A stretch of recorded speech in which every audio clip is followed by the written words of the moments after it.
C'est le cœur de l'hiver dans la toundra arctique. À cette période de l'année, les choses ne sont pas du tout comme d'habitude. La terre elle-même est enfouie sous des couches épaisses de neige durcie et de glace, emprisonnant la maigre végétation qui existait autrefois en dessous. Le sol à découvert disparaît. Le lac gèle en plaques solides et l'horizon s'étend en une vaste étendue blanche, silencieuse et stérile. Avec la nourriture presque inexistante, la plupart des herbivores migrent hors de ces terres gelées ou meurent lentement de faim à mesure que leurs réserves de graisse s'épuisent. Avec leur départ, les prédateurs dépendants de ces herbivores partent aussi. Les grands chasseurs quittent la toundra vers des terrains de chasse plus faciles et moins hostiles. Ce qui reste derrière semble presque sans vie. Mais ce n'est pas le cas, car sous ce désert gelé, quelque chose bouge encore. Celui-ci est un rongeur. Des milliers de campagnols et de lemmings comme lui sont encore bien vivants sous ce désert enneigé. Se nourrissant des réserves qu'ils ont réussi à stocker, ils creuseront des réseaux de tunnels complexes profondément sous la neige, s'en servant comme isolant contre le froid brutal au-dessus. Là-dessous, cachés du vent et du ciel ouvert, ils vivent dans un monde sûr et clos. Ou du moins, c'est l'impression que cela donne. Ça, c'est ce qu'on appelle l'attaque silencieuse de Hedwige, le facteur sous-estimé de Harry Potter. Ce gros hibou méchant ne ressemble pas à l'animal de compagnie compatissant décrit. Il entend sa proie se déplacer sous la neige avec une précision terrifiante. Lorsqu'il s'envole, ses plumes douces et frangées le rendent très silencieux. Au point que, sur un paysage d'un blanc éclatant en plein jour, ce super prédateur couleur neige se fond si parfaitement qu'il est pratiquement un fantôme pour ses victimes, jusqu'à ce qu'il soit déjà trop tard pour elles et qu'elles soient mortes. Voici le fantôme tueur de l'Arctique, le Harfang des neiges.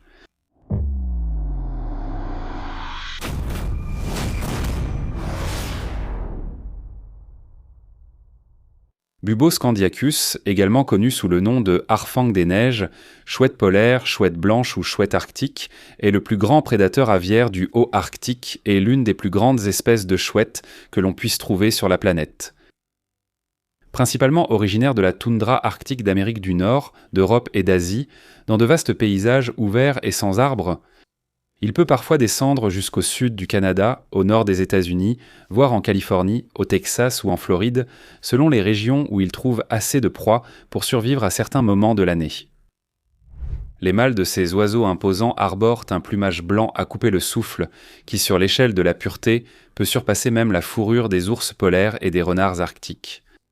Cela crée un niveau de camouflage si parfait qu'un harfang des neiges mâle posé sur une surface enneigée ne ressemble à rien d'autre qu'à une simple motte de neige. Les femelles, en revanche, portent des rayures et des motifs brun foncé sur la tête et le dessous du corps, ce qui leur sert également de camouflage. Là où la neige n'est pas encore complètement tassée et des roches perçantes, on retrouve le même mélange de blanc et de brun que sur leur plumage. Ce plumage magnifique qui recouvre leur corps, jusqu'aux orteils et aux griffes, leur confère également une incroyable capacité à résister au froid extrême.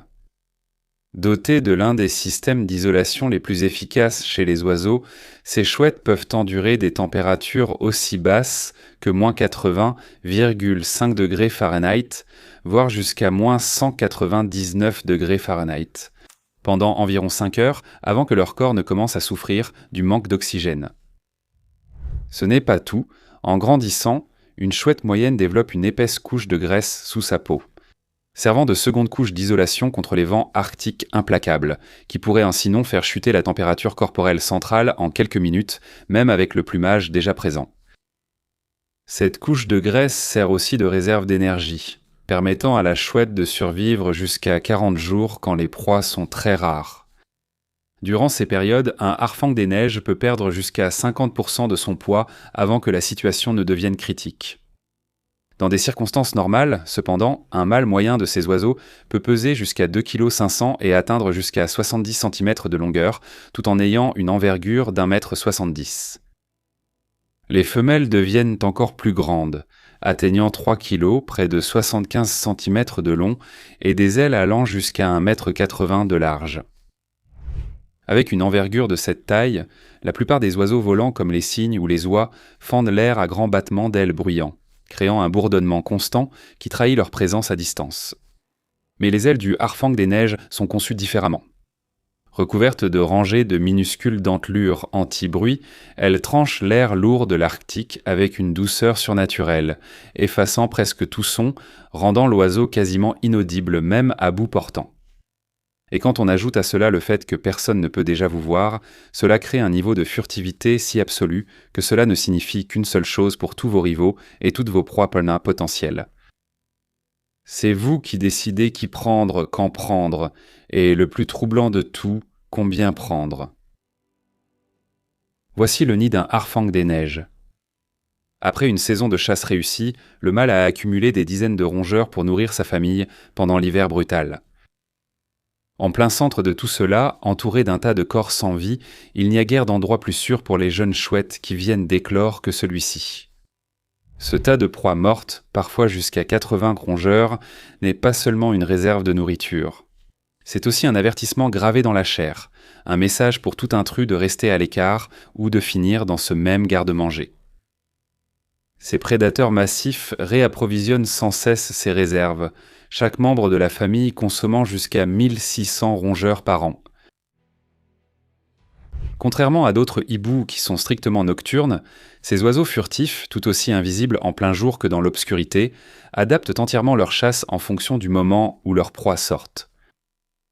Avec leurs yeux jaunes brillants, presque aussi grands que ceux d'un humain, ils possèdent une vision rare, presque parfaite, conçue pour le jour, la nuit et le crépuscule en même temps. Pour maximiser leur succès à la chasse, les harfangs des neiges privilégient les paysages ouverts, sans arbres et repèrent leur proie jusqu'à 1 mile. Leur ouïe tridimensionnelle extrêmement précise, près de 100 fois plus sensible que celle des humains, leur permet de détecter les moindres bruissements et mouvements de proie sous plusieurs centimètres de neige tassée. Une fois la proie détectée, le harfang des neiges se lance. Accélérant son vol silencieux jusqu'à 50 miles à l'heure, il fond avec une précision mortelle, attrapant sa proie au sol ou l'arrachant directement sous la neige en une seule attaque dévastatrice. Ce mâle ingénieux profite pleinement du court été arctique. Avec la terre enfin libérée de la neige et les lemmings envahissant le sol découvert, il se transforme en une machine à tuer implacable, attrapant un rongeur à la fois, frappant avec précision et le ramenant au nid avant de repartir pour la prochaine chasse. La femelle, quant à elle, tient bon au nid. Elle nourrit les oisillons ou ajoute aux réserves, tandis que le mâle poursuit la chasse jusqu'à ce qu'il ne reste presque plus de rongeurs. Bien que le vol bas et en rase-motte soit leur style de chasse typique, ces oiseaux ne suivent pas toujours un schéma fixe. Ils s'adaptent brutalement lorsque l'occasion se présente. Au-dessus de l'eau, on les a vus chasser des poissons avec des techniques similaires à celles du balbuzard pêcheur, plongeant plus fort et plus profondément pour attraper leur proie sous la surface. Parfois, ils se contentent de s'allonger à plat contre des rochers ou des corniches, attendant immobiles avant de frapper avec leur bec. D'autres fois, ils se transforment en assassins aériens, interceptant des oiseaux en plein vol et les déchirant dans les airs. Quand il le faut, ils poursuivent leurs proies à pied, courant à toute vitesse comme un géocoucou, oubliant presque leurs ailes. Quand ils ne font rien de tout cela, ces oiseaux vicieux volent. Cette renarde affamée, traînant un morceau de viande durement gagné loin d'une bande de mouettes, cherchait un endroit sûr pour savourer son repas, quand soudain une femelle harfang des neiges est tombée du ciel et lui a volé son butin en un instant. Après avoir capturé leur proie, ils déchirent les plus grosses et arrachent la chair à découvert, tandis que les petites sont généralement avalées entières d'un seul mouvement. Ce qui suit est tout aussi brutal à l'intérieur. Leurs acides gastriques extrêmement puissants dissolvent tout ce qui peut être digéré, tandis que les restes indigestes, os, dents, fourrures, plumes, sont compactés en pelotes de réjection que l'oiseau régurgite plus tard. En plus des lemmings et des campagnols, ainsi que de toutes sortes de petits et grands rongeurs, ces prédateurs attrapent aussi des oiseaux, qu'ils soient capables de voler ou non, des poissons, des grenouilles, des crabes, et même des animaux déjà pris dans des pièges ou des lignes tendues par l'homme. Près de 200 espèces différentes figurent dans le régime alimentaire direct du harfang des neiges. Lorsque la chasse ne suffit pas, ces créatures ingénieuses n'hésitent pas non plus à se nourrir de charognes. Ils suivent des prédateurs comme les ours polaires pour se nourrir des restes de proies, tels que baleines, morses ou certains cerfs. Mais cette quête incessante de nourriture a un prix. Dans une terre où la survie est déjà brutale, la concurrence est impitoyable. De nombreux prédateurs aériens et terrestres leur disputent les mêmes proies. Ainsi, les nids de harfang des neiges sont souvent attaqués en piqué. Leurs réserves de nourriture sont pillées et dans des cas extrêmes, plusieurs prédateurs forment même des coalitions lâches pour les submerger et les tuer. Cette mère harfang est piégée à son nid avec ses petits alors qu'une paire de labs à longue queue tourne au-dessus d'eux, plongeant encore et encore, déchirant l'air dans une attaque incessante pour attraper les oisillons. La mère se jette dans le chaos, se baissant, esquivant et protégeant ses petits avec son propre corps, tout en poussant des cris d'alerte aigus et désespérés alors que les attaques continuent. Cette femelle, cependant, a apparemment contrarié un couple de faucons pèlerins en osant nicher sur leur territoire. Les oiseaux les plus rapides refusaient de la laisser s'installer tranquillement. Animés par la fureur, le mâle et la femelle faucon plongent en piqué sur la chouette sans relâche, la forçant finalement à abandonner son site de nidification. Face à une attaque, une chouette prendrait normalement son envol et réagirait dans les airs comme les autres oiseaux. Mais lorsque des oisillons ou un nid sont à proximité, ces oiseaux résilients restent fermement au sol. Elles déploient leurs ailes, sifflent des cris pour paraître plus intimidantes. Même si cette posture les expose à un risque, un mâle ou une femelle en garde refuse d'abandonner le nid, ne ripostant que depuis le sol si nécessaire. Cette mère chouette avait encore du sang sur son visage blanc, immaculé après avoir chassé et nourri ses petits de rongeurs plus tôt. Alors qu'elle était occupée, un lab a foncé sur son nid pour voler un petit. La mère furieuse a réagi en restant au sol, mais en sautant et en inclinant son corps en l'air pour attraper l'intrus, volant bas avec ses serres acérées comme des rasoirs. La contre-attaque violente, presque cinématographique, a fait fuir le lab terrorisé. Ceci, cependant, n'est que le côté défensif de leur nature. Le plus souvent, les harfangs des neiges s'en prennent tout autant à leurs rivaux, voire davantage. Quand une meute de ces loups arctiques a pénétré sur le territoire d'un harfang des neiges, malgré leur taille et leur dangerosité, cet oiseau intrépide ne s'est pas retenu. Utilisant son vol silencieux, il a frappé encore et encore leur tête et leur dos avec ses serres, prenant les loups pointeux par surprise et les repoussant. La meute a essayé de réagir, sautant et tentant d'attraper le hibou, mais a finalement abandonné. Dans toute leur aire de répartition, les harfangs des neiges sont connus pour tuer et se nourrir de plusieurs prédateurs adultes au sommet de la chaîne alimentaire, y compris des buses, des chouettes effraies, d'autres harfangs des neiges, des hiboux des marais, des cresserelles, des faucons pèlerins, des busards, des autours des palombes et même des renards adultes. En décembre 1974, un harfang des neiges a été vu en train de tuer un renard roux adulte. Pesant plus de 2 fois son propre poids, soit environ 6 kg, avec 80 aux 4 coups précis et puissant à la colonne vertébrale et au cou, il a paralysé le renard avant de s'en nourrir, faisant de lui la proie la plus lourde jamais enregistrée pour cette espèce.